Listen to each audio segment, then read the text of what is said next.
Hello energetic बच्चों, कैसे हो आप लोग। उम्मीद करती हूँ आपकी एनर्जी टॉप पे होगी। मैं हूँ सानिया और आप सबका स्वागत है इस amazing learning platform nursing Gurukul पे, जहाँ हम सी नेट और पैरामेडिकल एंट्रेंस एग्जाम की प्रिपरेशन करते हैं। और अभी जस्ट हाल में एम्स का बीएससी नर्सिंग का एग्जाम का भी हमने प्रिपरेशन किया था। बच्चों, आपका सी नेट एंड एम्स का बीएससी नर्सिंग का एंट्रेंस एग्जाम तो खत्म हो गया है, लेकिन अभी भी पैरामेडिकल का एंट्रेंस एग्जाम बाकी है, जिसके लिए हमने पैरामेडिकल एंट्रेंस एग्जाम के लिए एक कंप्लीट प्रिपरेशन पैकेज लॉन्च किया है, जिसमें test series, model papers and previous years papers provide किए जाएंगे। तो इसका फायदा जरूर उठाए, जिसकी प्राइस ₹149 ओनली है और ये हमारे टारगेट गुरुकुल ऐप पे आपको देखने को मिलेगा। तो बच्चों, इसको ज्वाइन करके फायदा जरूर उठाए। और बच्चों, आज हम फिजिक्स का मॉडल पेपर 6 करने वाले हैं। इससे पहले हमने 5 मॉडल पेपर कवर कर लिए हैं। अगर आपने अभी तक वो नहीं देखा तो वो जाके देख के आए, जिसकी प्लेलिस्ट की लिंक आपको डिस्क्रिप्शन बॉक्स में मिल जाएगी। और बच्चों, अगर आपको ये पूरी पीडीएफ चाहिए तो हमारा व्हाट्सएप एंड टेलीग्राम ग्रुप जरूर ज्वाइन करें, जिसकी लिंक आपको डिस्क्रिप्शन बॉक्स में मिल जाएगी। तो चलो बच्चों, अब हम हमारा मॉडल पेपर स्टार्ट करते हैं। हमारा फर्स्ट क्वेश्चन है, which of the following quantities is a vector. इसमें से कौन सी क्वांटिटीज वेक्टर है। वर्क, वर्क स्केलर क्वांटिटी है। पावर भी स्केलर क्वांटिटी है। एनर्जी भी स्केलर क्वांटिटी। देखो, वर्क एनर्जी थ्योरम से हमें पता चलता है कि वर्क एंड एनर्जी के डायमेंशंस, यूनिट्स वो सब सेम होंगे। वर्क स्केलर है तो एनर्जी भी स्केलर होगी। एनर्जी पे पावर पे से एनर्जी पे से हम पावर डिराइव करते हैं तो ये भी स्केलर होगी। तो यहाँ पे वेक्टर क्वांटिटी ओनली डिस्प्लेसमेंट होगा। ठीक है। Which of the following is a scalar quantity? Scalar quantity अदिश राशि, मतलब ओनली मैग्नीट्यूड दिखाने के लिए जरूरत पड़े ऐसी क्वांटिटी। यहाँ पे आप देखोगे एक्सेलरेशन वो तो वेक्टर क्वांटिटी है, वेलोसिटी वो भी वेक्टर क्वांटिटी है, फोर्स ये भी वेक्टर क्वांटिटी है, लेकिन स्पीड जो डिस्टेंस अपॉन टाइम होता है तो ये हमारी स्केलर क्वांटिटी है। escape velocity from earth is nearly। ये क्वेश्चन हम बहुत बार कर चुके हैं। अब हमें याद हो जाना चाहिए कि अर्थ की एस्केप वेलोसिटी 11.2 किलोमीटर पर सेकंड होता है। देखो, 11.2 तो दो ऑप्शन में है, लेकिन यहाँ पे यूनिट देखोगे तो मीटर पर सेकंड है, यहाँ पे किलोमीटर पर सेकंड, उसका यूनिट किलोमीटर पर सेकंड होता है। ऐसी छोटी छोटी बातें ध्यान रखना जरूरी है। Which law explains why passenger fall forward when car suddenly stops? तो देखो, जब भी कार स्टॉप होती है तो इनर्शिया की वजह से हम आगे हमें धक्का लगता है। अगर हम कार में बैठे हैं तो ये किसकी वजह से होता है? इनर्शिया की वजह से। इनर्शिया कहाँ से हमें मिली? तो न्यूटन के फर्स्ट लॉ से, कि जब तक कोई ऑब्जेक्ट पे एक्सटर्नल फोर्स नहीं लगेगा तब तक अगर ऑब्जेक्ट स्टेडी है तो स्टेडी रहना पसंद करेगा, या फिर कांस्टेंट वेलोसिटी से जा रहा है तो अपनी कांस्टेंट वेलोसिटी जारी रखेगा। यूनिवर्सल कांस्टेंट जी की वैल्यू क्या होती है ये आपको पता है बच्चों, अब ये आप बताओगे। ठीक है।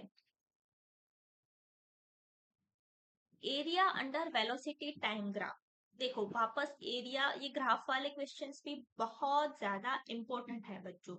मैं हमेशा बताती रहती हूँ, हमेशा वीडियोस में बताती रहती हूँ, एरिया है तो मल्टीप्लीकेशन करो, और अगर स्लोप है तो डिवीजन करो। और डिवीजन भी कैसे? y component upon x component. यहाँ पे वेलोसिटी टाइम ग्राफ है तो वेलोसिटी टाइम ग्राफ का क्या पूछा गया है? एरिया पूछा गया है। एरिया है तो मल्टीप्लीकेशन ही करना है, तो v into T.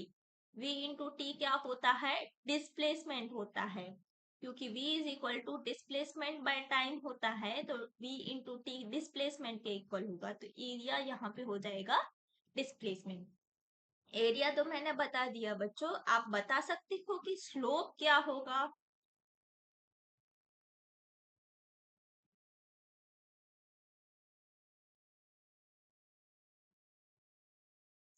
Work is said to be done when, work कब होता है ये पूछा गया है। तो वर्क का फॉर्मूला है एफ डॉट डी, जो इक्वल होता है एफ डी कॉस थीटा। इसका मतलब क्या है एफ और डी कॉस थीटा? इसका मतलब है कि हमने फोर्स अप्लाई किया तो फोर्स की डायरेक्शन में जो डिस्प्लेसमेंट हुआ उन दोनों का मल्टीप्लीकेशन हमारा वर्क होगा। मतलब फोर्स की डायरेक्शन का displacement, displacement in force same direction में होना चाहिए। तो force is applied, force apply हुआ लेकिन डिस्प्लेसमेंट परपेंडिकुलर ही हुआ तो वर्क डन हुआ है ऐसा नहीं बोलेंगे, तो ये ऑप्शन नहीं आएगा। डिस्प्लेसमेंट हुआ लेकिन दूसरे किसी वजह से हुआ, फोर्स नहीं अप्लाई हो रहा, तो ये भी हमारा आंसर नहीं आएगा।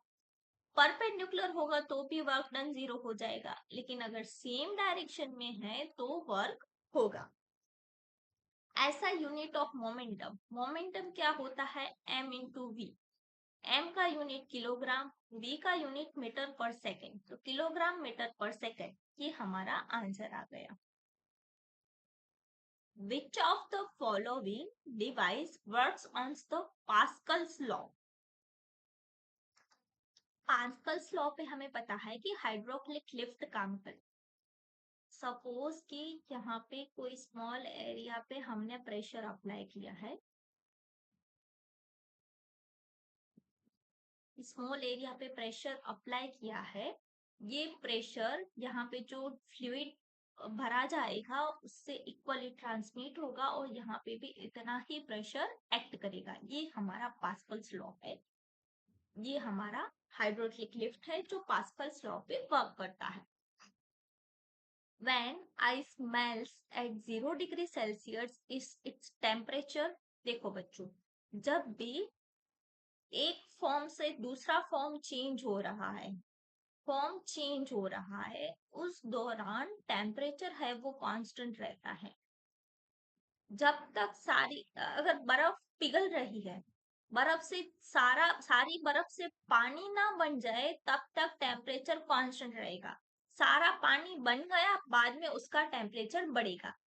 ऐसे ही सिमिलरली पानी अगर हम बॉईल कर रहे हैं तो सारा पानी वेपर में कन्वर्ट नहीं हो जाता, तब तक उसका टेम्परेचर कांस्टेंट रहेगा। मतलब कि जब फॉर्म चेंज हो रहा है सॉलिड टू लिक्विड या फिर लिक्विड टू गैसियस, जब फॉर्म चेंज हो रहा है उस दरमियान टेम्परेचर कांस्टेंट रहता है। ये लॉ है फिजिक्स का, ठीक है, इसीलिए यहाँ पे रिमेन्स कांस्टेंट आएगा।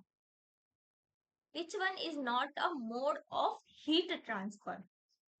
देखो, कंडक्शन हमने पढ़ा है हीट ट्रांसफर का मोड है, कन्वेक्शन भी हमने पढ़ा है is a mode of heat transfer, radiation भी मोड ऑफ हीट ट्रांसफर है, लेकिन रिफ्रैक्शन हीट ट्रांसफर का मोड नहीं है, इसीलिए यहाँ पे आंसर रिफ्रैक्शन आएगा, क्योंकि हमें कौन सा नहीं है वही बताना है। Relation between Celsius to Kelvin, हमें पता है केल्विन क्या होता है, डिग्री सेल्सियस प्लस 273 ये होता है। तो यहाँ पे देख लेते हैं Kelvin is equal to Celsius plus 273, तो ये हमारा आंसर आएगा। ठीक है बच्चों, 1 kilowatt hour is equal to, अब ये तो बहुत बार क्वेश्चन आ गया है तो इसकी एक्सप्लेनेशन की मुझे जरूरत नहीं लग रही। 1 किलोवाट आवर 3.6 इंटू 10 की पावर 6 जूल इसका आंसर आएगा।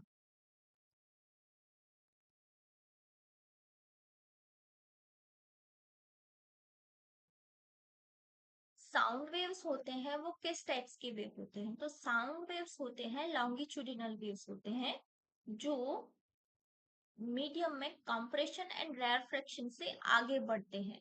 जो मीडियम्स के पार्टिकल्स हैं वो साउंड के प्रोपोगेशन के डायरेक्शन में ही वाइब्रेट करते हैं, तो इसका आंसर आएगा longitudinal. Speed of sound is maximum in, ये भी बच्चों में बहुत बार बता चुकी हूँ कि speed of sound in air सबसे कम होता है, वाटर में वाटर में एयर से ज्यादा होता है और सबसे ज्यादा स्पीड की साउंड होती है, साउंड की स्पीड होती है सॉलिड में। तो यहाँ पे ऑप्शन आप देखोगे तो आयरन सॉलिड है, तो यहाँ पे आंसर आएगा आयरन।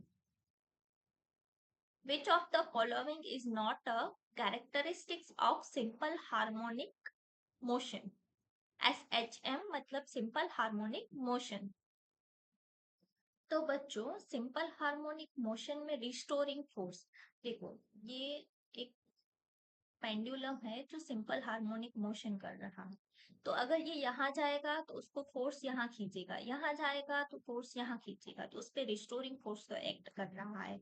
मोशन भी पीरियोडिक है, ऑसिलेशंस भी हो रहे हैं, तो कांस्टेंट एक्सेलरेशन इसका आंसर आएगा। कांस्टेंट एक्सेलरेशन क्यों नहीं होता, इज नॉट अ कैरेक्टरिस्टिक्स, क्यों नहीं होता? क्योंकि हमने देखा है कि y होता है माइनस, सॉरी, y होता है a साइन ओमेगा टी के इक्वल होता है, a साइन ओमेगा टी के इक्वल होता है। तो अगर हम एक्सेलरेशन लेंगे तो acceleration minus omega square y के इक्वल होगा।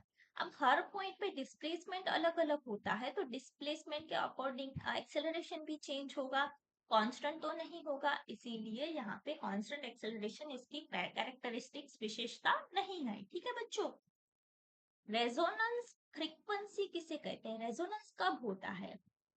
तो रेजोनेंस कब होगा, जब एक्सटर्नल फ्रीक्वेंसी है वो नेचुरल फ्रीक्वेंसी के जितनी हो जाएगी, तब हमारा रेजोनेंस होगा, तब मैक्सिमम एम्पलीट्यूड के साथ हमें रिजल्ट मिलेगा। तो ये हमारा हो जाएगा external and frequency and natural frequency equal होगी, तब रेजोनेंस होगा। Light years is a unit of, देखो लाइट ईयर देख के इसको टाइम का यूनिट मत बता देना। लाइट ईयर टाइम का यूनिट नहीं है, लेकिन लाइट ईयर डिस्टेंस का यूनिट है। जो सन से रेज आ रही है वो एक साल में कितना डिस्टेंस कवर करती है, डिस्टेंस कवर करती है, उसको हम लाइट ईयर कहते हैं। तो डिस्टेंस कवर करती है, मतलब ये हमारा डिस्टेंस का यूनिट है बच्चों।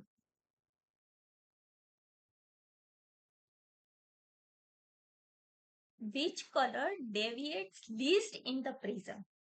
देखो ये प्रिज्म वाला मस्त इंटरेस्टिंग क्वेश्चन है। ये तो फिगर ना अपने दिमाग में बिठा लो कि ऐसा तो क्वेश्चन आएगा ही।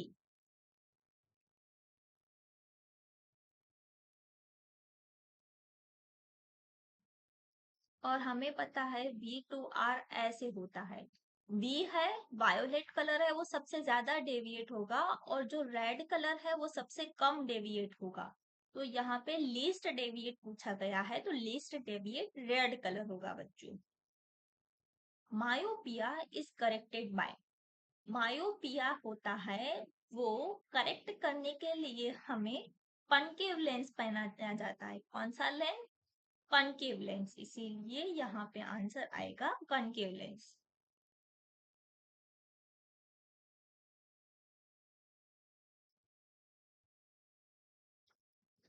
Unit of electric power, power शब्द आया, पावर का यूनिट होता है वॉट, इसीलिए यहाँ पे आंसर आएगा watt. Ohm's law is represented by, ये तो सबसे easy question, V is equal to IR, तो ये हमारा आंसर आ गया। Electric fuse is based on, electric fuse किस पे काम करता है? तो इलेक्ट्रिक फ्यूज है वो हीटिंग और इफेक्ट ऑफ करंट पे काम करता है, कि करंट बहुत ज्यादा हो गया तो फ्यूज है वो मेल्ट हो जाएगा।